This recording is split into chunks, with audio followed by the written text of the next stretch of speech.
అన్యాయం అయిపోతున్న మామిడి రైతులకి అండగా జగన్మోహన్ రెడ్డి గారు బంగారు పల్లెనికి వచ్చినప్పుడు ప్రభుత్వం ఎలా తప్పించుకోవాలని చూస్తూ ₹4 ప్రభుత్వం తరఫున ₹8 ఫ్యాక్టరీ తరఫున ఇస్తామని వాగ్దానం చేశారు. కానీ 4-5 నెలలుగా అది ఇవ్వకుండా ఎలా మోసం చేశారో మీ అందరూ కూడా చూశారు. వీటి కోసం రైతులు పోరాటం చేశారు, వైఎస్ఆర్ కాంగ్రెస్ పార్టీ పోరాటం చేసింది. అండ్ నేను కూడా ఎక్స్ లో ఎలా స్పందించానో మీ అందరికి కూడా తెలుసు. ఈ రోజైతే ప్రభుత్వం తన తరఫున ఇవ్వాల్సిన తన వాటాగా ₹4 లెక్కన 40,795 మంది రైతులకి 46,000 మెట్రిక్ టన్నుల తోతాపురి మామిడికాయలకి మరి ఈ రోజు 185 కోట్లు వేసింది. ఇది రైతుల విజయం, వైఎస్ఆర్సీపీ విజయం. కానీ ఇంతటితో చేతులు దులుపుకుంటే సరిపోదు. దీంతో పాటు ఫ్యాక్టరీలు ఇవ్వాల్సిన 370 కోట్లను కూడా ప్రభుత్వం ఇప్పించాల్సిన బాధ్యత తీసుకోవాలి.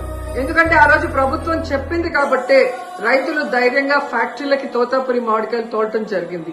సో ఈ 370 కోట్లు కూడా రైతులకు చేరే వరకు రైతుల పోరాటానికి వైఎస్ఆర్సీపీ అండగా ఉంటుందని హెచ్చరిస్తున్నాం.